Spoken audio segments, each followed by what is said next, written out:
Chapter 2. Agreement impossible. And the first who says the contrary. Indeed, say it and in spite of your threats. Mind what you are saying. Bapfin. Mind what you are saying. Uncle Prudent. I maintain that the screw ought to be behind. And so do we. And so do we, replied 100 voices, confounded in one. No, it ought to be in front, shouted Phil Evans. In front, roared 50 other voices, with a vigor in no whit less remarkable. We shall never agree. Never, never. Then what is the use of a dispute? It is not a dispute. It is a discussion. One would not have thought so to listen to the taunts, objurgations, and vociferations which filled the lecture room for a good quarter of an hour. The room was one of the largest in the Weldon Institute, the well-known club in Walnut Street, Philadelphia, Pennsylvania, USA. The evening before there had been an election of a lamplighter, occasioning many public manifestations, noisy meetings, and even interchanges of blows, resulting in an effervescence which had not yet subsided, and which would account for some of the excitement just exhibited by the members of the Weldon Institute.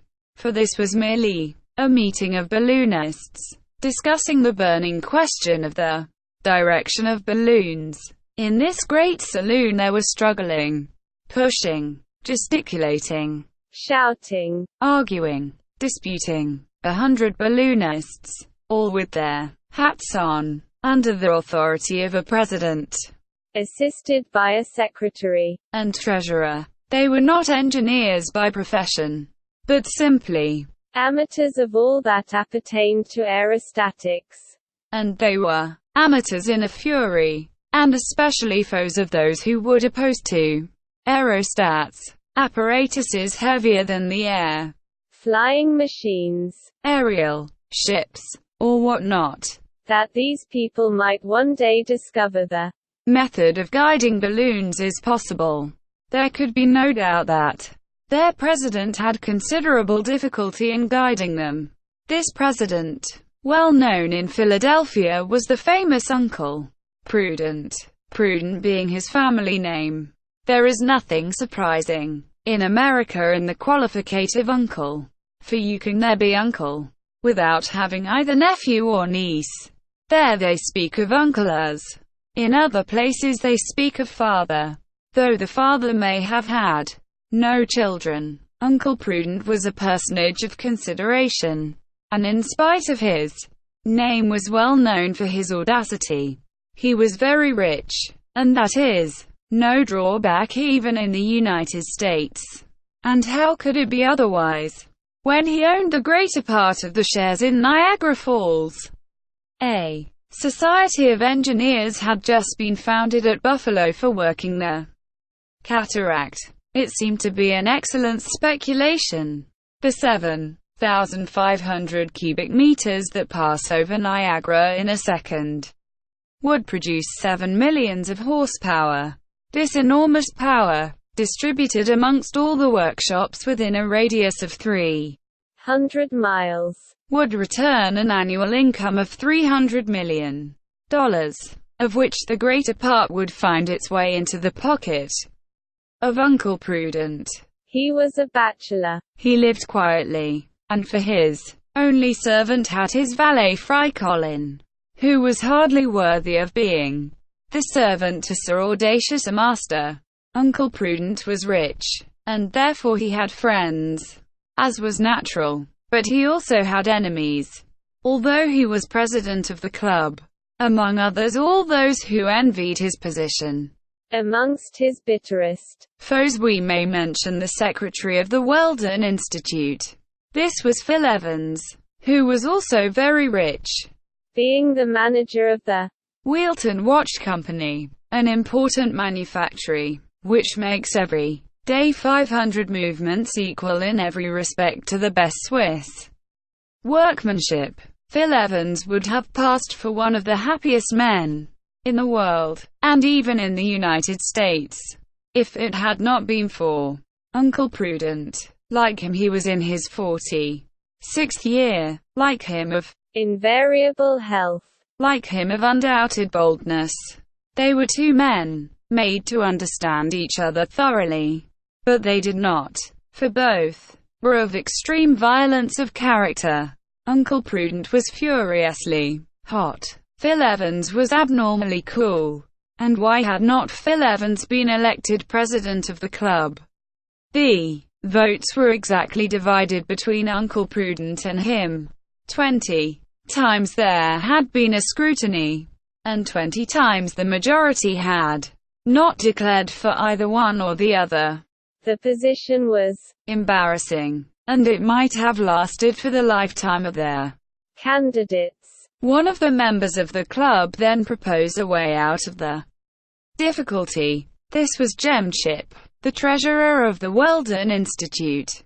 Chip was a confirmed vegetarian, a prescriber of all animal nourishment, of all fermented liquors, half a Musulman, half a Brahmin. On this occasion Chip was supported by another member of the club, William T. Forbes, the manager of a large factory where they made glucose by treating rags with sulfuric acid. A man of good standing was this William T. Forbes, the father of two charming girls, Miss Dorothy, called Doll, and Miss Martha, called Matt, who gave the tone to the best society in Philadelphia. It followed, then, on the proposition of Chip, supported by William T. Forbes and others, that it was decided to elect their president on the center point. This mode of election can be applied in all cases when it is desired to elect the most worthy, and a number of Americans of high intelligence are already thinking of employing it in the nomination of the President of the Republic of the United States. On two boards of perfect whiteness a black line is traced.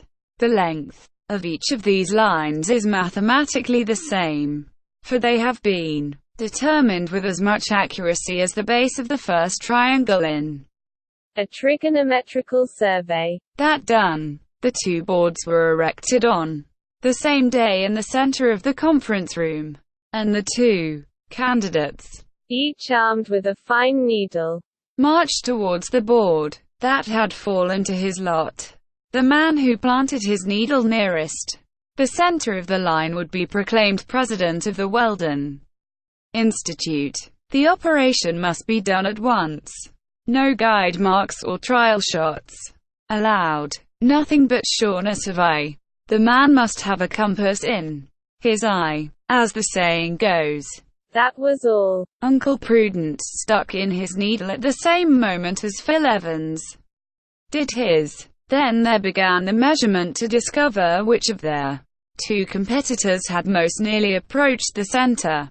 Wonderful. Such had been the precision of the shots that the measures gave no appreciable difference, if they were not exactly in their mathematical center of the line. The distance between the needles was so small as to be invisible to the naked eye. The meeting was much embarrassed. Fortunately one of the members, Truck Milner, insisted that their measurements should be remade by means of a rule graduated by their micrometrical machine of M. Pero, which can divide a millimeter into 15/100ths of a millimeter with a diamond splinter, was brought to bear on the lines, and on reading the divisions through a microscope the following were the results. Uncle Prudent had approached the center within less than 6/15ths of a millimeter. Phil Evans was within 9/15ths, and that is why Phil Evans was only secretary of the Weldon Institute, whereas Uncle Prudent was president. A difference of 3/15ths of a millimeter, and on account of it Phil Evans vowed against Uncle Prudent one of those hatreds which are none the less fierce for being latent.